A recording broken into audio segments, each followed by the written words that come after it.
Yeah, put my cell phone number up. Yeah.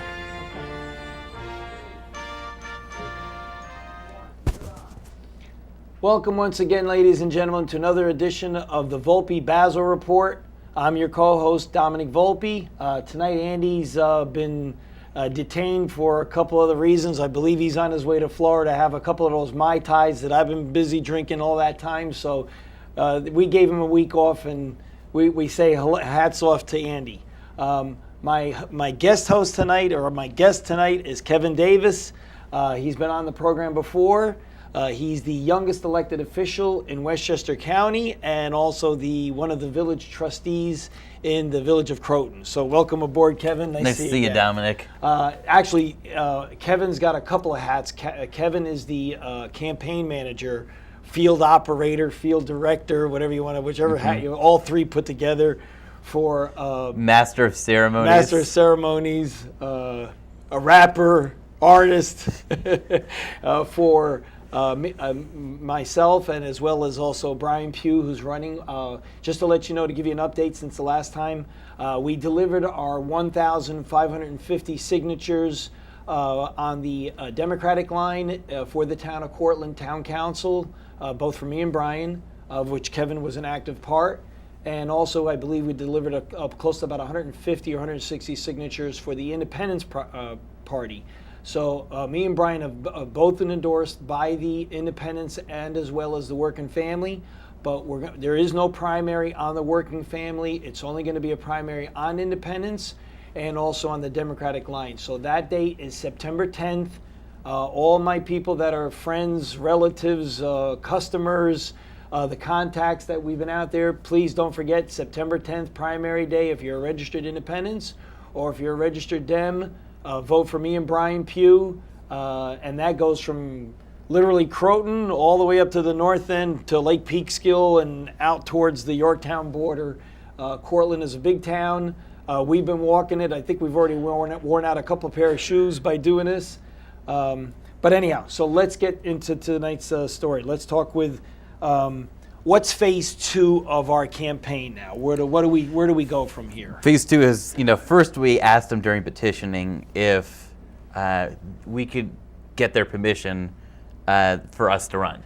Now that they've given us the permission by signing our petition, we're presenting our campaign, our ideas of preserving open space, sharing services with municipalities, preventing any privatization on the FDR veteran site that isn't for veterans, as well as increasing the solar energy that's produced in the town of Cortland, increasing the efforts on energy efficiency, protecting the health of lakes, and stopping the algae growth. I mean, we're going door to door. We're talking to residents about the issues that they care about, informing them about what's going on. And one of the things that has been coming up is that people don't bring up taxes as much because for town government, Linda Puglisi who's been supervisor for virtually all my life, right, has kept it very low. Correct. So it's very hard to engage them, to give them a reason to show up. But the more we've been talking, we're giving them a reason. People are fired up and they're ready to go. So you think... And a lot of them are like, you were here already. And I'm like, well, we're here again. Right. So in other words, the first phase, the petitioning process is not that they're voting for you. That was simply to allow us to get up on the ballot. Yeah. Now phase 2 is where we go back to door-to-door canvassing and saying, listen, here I am, I'm Domenic Volpe, here I am, I'm Brian Pugh, here I am, I'm Kevin Davis, we're all supporting me and Brian. So what are the local issues? What are the local concerns? And what seems to be the ones that, like you just mentioned some before, but... Usually what happens is, because we have so many different governmental layers in New York State, especially with local governments, they'll bring up some other government, like, my taxes are high. And then you point out that the bulk of their tax bill goes to the school district. Correct. Or they say, it's ridiculous that we have so many superintendents. Right. Or they say, I'm busy. Or they say, I need a new stop sign on my street or a new road sign. Because sometimes you visit these areas and you see that they took the road sign off but never replaced it. Right. Or the road needs to be repaired more because often. if you live on a street and you're trying to tell people how to get there, but the sign is taken down, I mean... Kind of tough. Yeah. So people, expect the basic level of services from town government. The majority of the content of the conversation is more local issues, if anything, because they realize, look, it's town government, it's your town, and that's when the storm drain, that's when the tree that seems to be overgrown is not getting cut back far enough, so it becomes not blighted, but it becomes like a hazard where you can't probably see around the corner. Things like that become... But I guess the major difference is that, before it was just, can you help us get on the ballot? And now it's, what are you interested in? Right. And how can we earn your vote? Right. So going... And you've been out, what has your experience been? The experiences have been, you'll get the occasional a national issue, but it's very rare. I mean, if I hit 100 households, maybe 1 or 2 are about national. 3 to 4 could be a state, or could be something with the, what's going on in New York City with the mayoral race, which really has nothing to do with us because we can't vote for that anyway. Yeah, but it's a circus. Yeah, well, I think they see the media and all because you have a guy, first of all, you have a guy named Wiener. Right. Who gets in trouble for taking photos. Right. Of his, what you can call his wiener, or other words he can't say on TV. Yeah. And then you have Spitzer. Yeah, right. In the race, and he got into a prostitution scandal, and that's for controller. Right. And then you have Vito Lopez, who just got dismissed from the assembly for sexual harassment. Right. So it's. So you have the Naughty Boys caucus down there running for multiple offices. Right. And then New York City, because so many residents commute there, Mayor of New York City affects our livelihoods. Correct.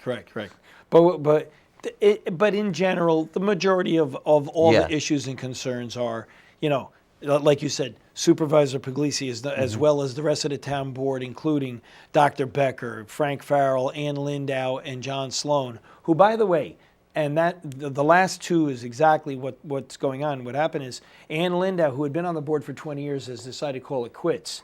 I believe 3 days later, John Sloan, who had been there for 16 years, said, you know what, that's a great exit strategy. I've been here 16 years. And Mr. Sloan had been even a planning board commission, I believe, for 5-6 years prior to that. So you're talking well over 40 years in public service between both of them. So I think they just felt, you know what, time to move on. I think they're in the next phase of their lives. So they say, you know what, let's get some new blood in there. And that's where I think me and Brian fit in perfectly. And I think that's one of the reasons when we're going around, we talk about that, because Brian is a Village of Croton resident. I'm from the North End. I think you have to have if you want to call it like a liaison to an area. I would be a perfect representative from the North End, and Brian would be a great representative for the Village of Croton. Well, one thing that people are talking about everywhere, whether in Croton or somewhere else, is being a village trustee. We do provide a lot of the same services that town government provides, right? And finding ways so we can coordinate better, right? Well, I think that's important because and especially coordinating on purchase orders, right? Because we can do shared purchasing, buy things in bulk. Well, whether it's shared services, combining services. I mean, you've got, and in the town of Cortland, it's kind of unique because you've got 2 villages and the town of Cortland that basically are self-sufficient on their own. And so the question becomes, if we can't literally go after any more, like we can't fire any more staff because it's already a skeleton crew in many cases as it is, and we're really trying to save ways to extend that dollar to make it worth $3 or worth $4, that really what's left, and that's shared services would be the ideal way. And in this case, you've got the 3 entities, and really they should, I think that's the way of the future, plus the schools, exactly, And your school tax makes up, I believe, 65% of your bill. That's still the big nut, and I think maybe town government has to find a way to alleviate maybe some of those rudimentary things that a school district does, to take away all that. Well, I think one definite example. It all depends on the school board. Right. Is town of Cortland has a recreation program. They need to bus people to events. Right. Schools have the busing anyways. Correct. So, for example, for the Croton, what happens is we have our summer day camp, and the village hosts a day camp on the school property. Right. So that's a good example of coordination. Right. Having the same bus company, because not all the costs related to running governments are on personnel. Right. So there's a lot of fixed construction landscaping costs. Sure. Now, okay, let's go into Croton Point project. What's going on in the village of Croton as far as the going Croton on Point with project? this is something I'm really excited about. All right. Is the Croton Point Avenue project, which in short is the Croton train station is the largest Metro North train station outside of Grand Central, and it produces a lot of traffic for a small village. And the road that leads to that train station, Croton Point Avenue, has a lot of traffic problems as a result of people coming off the off ramps from the northbound and southbound 9A, right. and coming from the middle of Croton. So that huge convergence creates a lot of problems, and people getting out of the train station don't know when their turn's going to come. So a group of constructive citizens, starting in the early 2007, got together after a city planner almost got hit by a car walking across the street. Mm-hmm.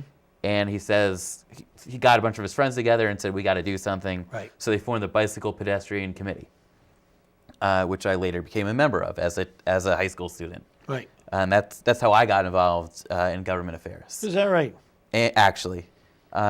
Something as simple as that started off. Yeah. And another person who deserves credit is village trustee Ann Galelli, because she, these people came together and she helped form them and to come into using her planning expertise, because she was also heavily involved in creating our comprehensive plan in terms of creating a bicycle pedestrian master plan, because there's very few communities that have that. So this is the location that's located as the parking lot as it comes up right onto Croton Point Avenue. Yeah, the road that leads to Croton Point. Correct. The left will take you to the bridge that brings you over to the other side of the tracks, and then the right coming out will bring you to 9A South North or to Riverside Avenue. Yeah. In Croton. But and especially it's concentrated sometimes. So essentially, the Bicycle Pedestrian Committee, formed not just for the Croton Point Avenue issue, but for all over. And I'm an avid cyclist, so when we formed their master plan, we had public input sessions where citizens would come and give their input on how to make Croton more friendly to pedestrians, to cyclists, because they had parents on the committee who were like, they had one parent on the committee whose kid got hit by a car by the library. Eesh. So these are people that have got together constructively to make things better. Right. And so they put together a master plan, and some of it has been adopted right away, such as whenever they resurface roads or restripe them, and you can put in a bike lane without taking away traffic, they do it. But the big ticket item is for the thing that was mentioned the most as a concern, which is Croton Point Avenue. Right. And the traffic flow, the amount of near misses, the amount of fender benders, traffic accidents, especially considering that of a $17 million budget, the village grosses $2.9 million from the train station every year. Is that right? From the parking lot. So people outside the village help keep the property taxes lower. So it's a great investment. So now, because we had a plan, we were able to get a grant from the federal government. Well, I was just going to go down that. In other words, we're able to get a grant for for the study, for the engineering. Is that what phase we're in now? Well, what happened is, this is like 3 or 4 years back. Because of our work, we got a grant, $1.2 million, as long as we gave $240. And the idea was, in order to get the grant, you had to use one of the state-sponsored consultants. Right. So we used one of their consultants, and they underestimated the cost. So once we brought in one of our own consultants, who we felt had more of an expertise in engineering studies, the cost went way up. So then people said, there's no way we can do it, we shouldn't spend this money. Right. And the group of people in Croton, like the Fan Flames, said, this is a $3 million bicycle lane.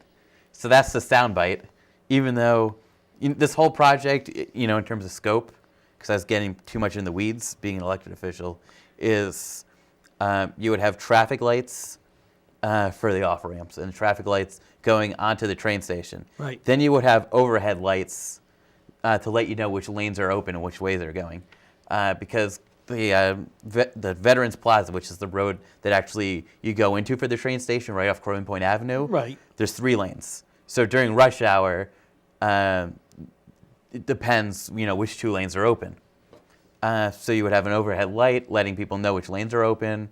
We currently deploy a police officer during rush hour to help control traffic, which is $50,000 a year in personnel costs.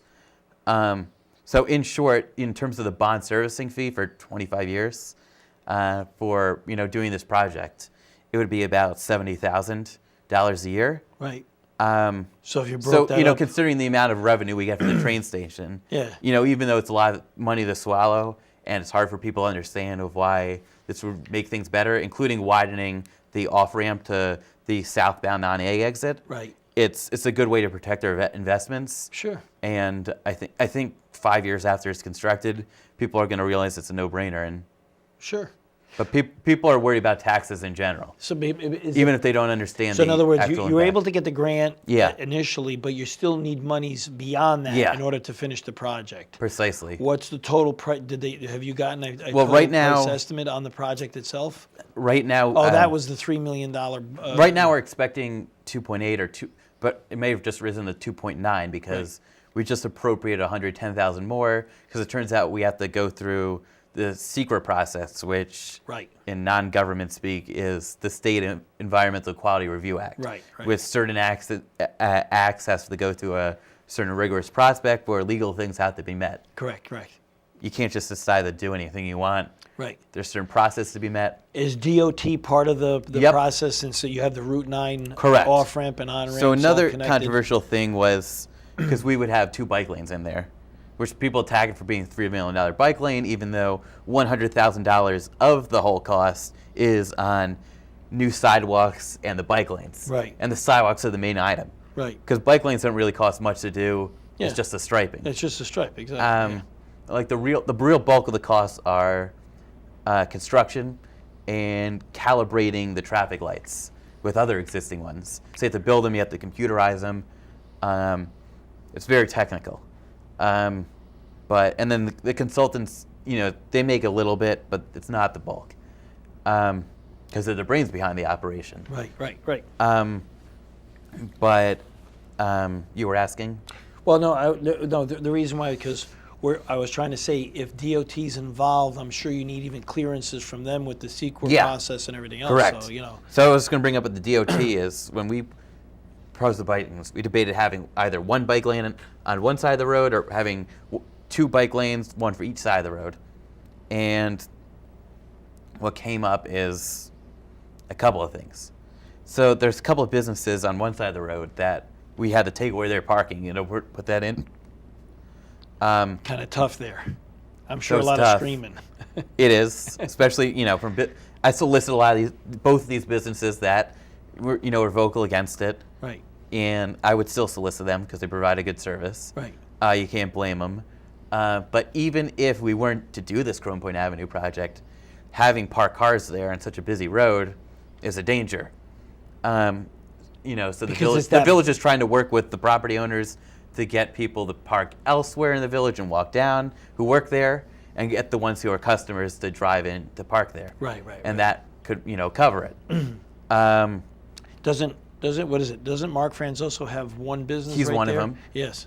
He's been one of the people who's concerned. The other concerned one is a deli owner. Right. And they got to act in their interests.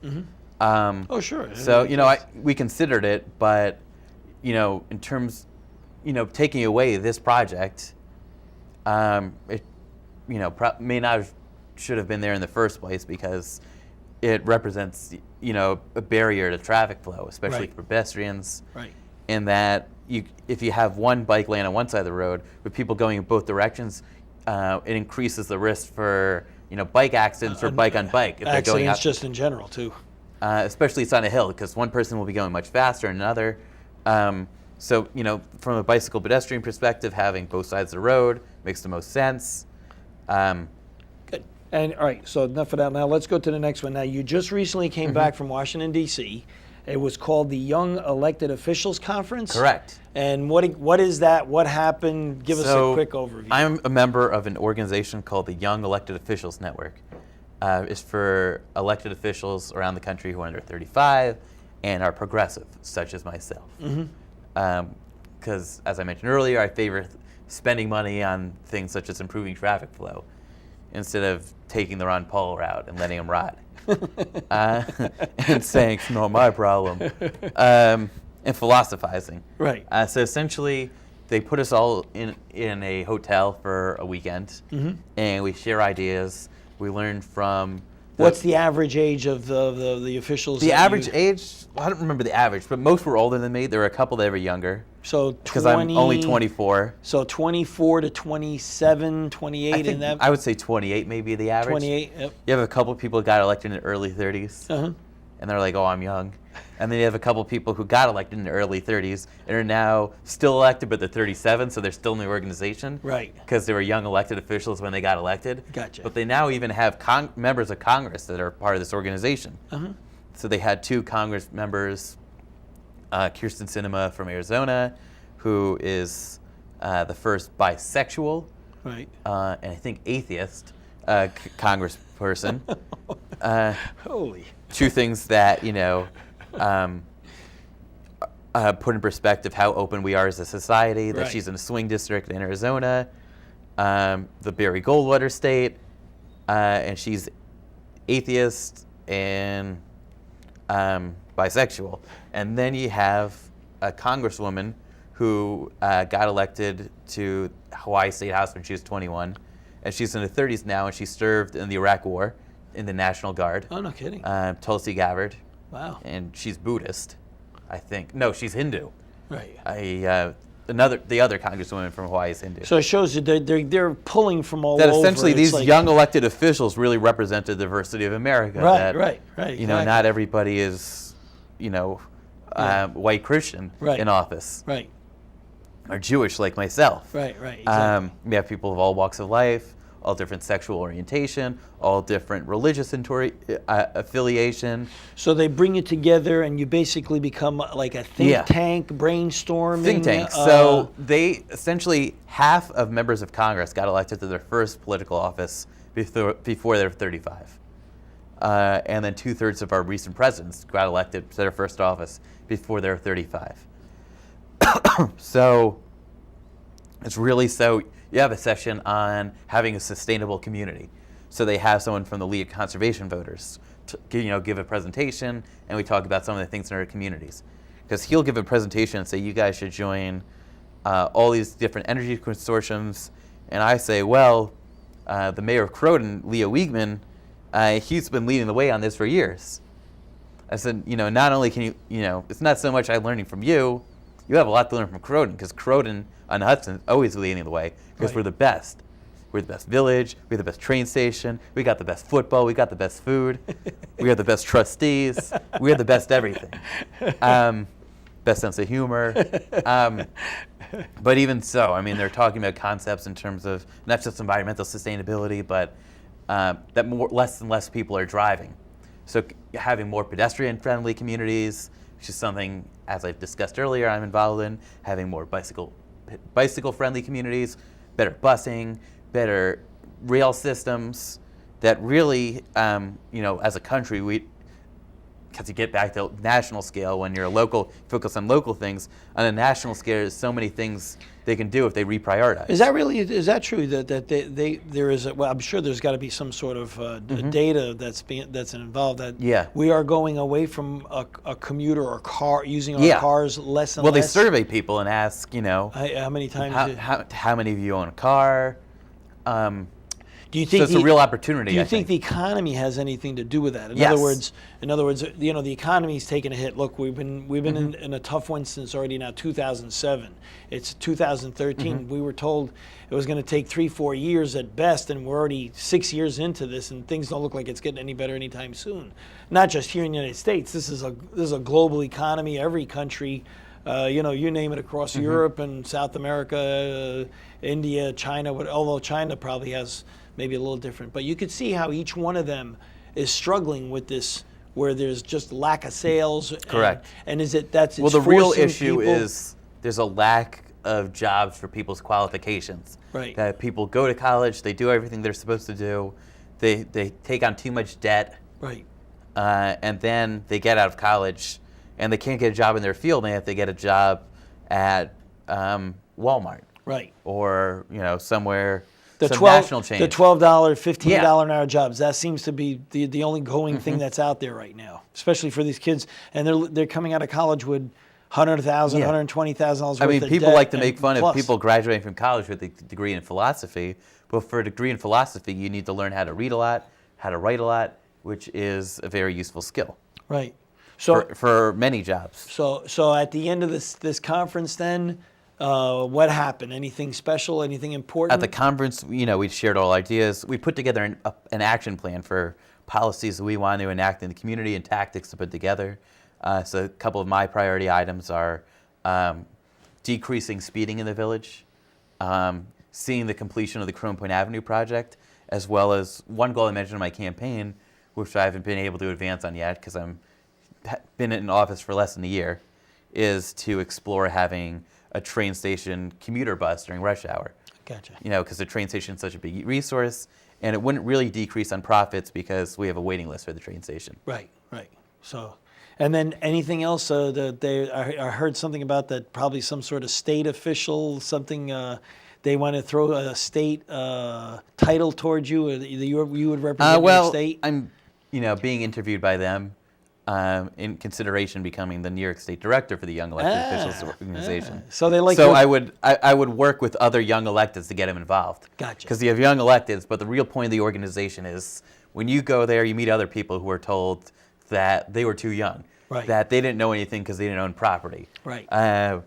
etc. Like I was told, or that these supposed middle-aged people know everything. Right. But when you start to meet public elected officials, when you're an elected official, you realize how many stupid ones there are. I mean, when you win, you're going to realize that. You haven't won yet, so you don't necessarily understand. But when you do, you're going to be like, "Wow, everybody has self-confidence issues." But then once you meet others, you're going to be like, "How did these people ever get elected? How many doors did they knock on? How weak were their opponents?" I mean, that's what's going to happen. So we are at the point where all right, bring it back to the primary. Okay. Primary, knocking on doors. We're bringing one thing I talked about the convening was justice in the Democratic Party. Right. That Domenic and Brian by far are the best choices, and they should have been endorsed by the committee from the get-go. But the committee it is not based on the operation of who's best for the town, but who is more loyal to the committee. Right.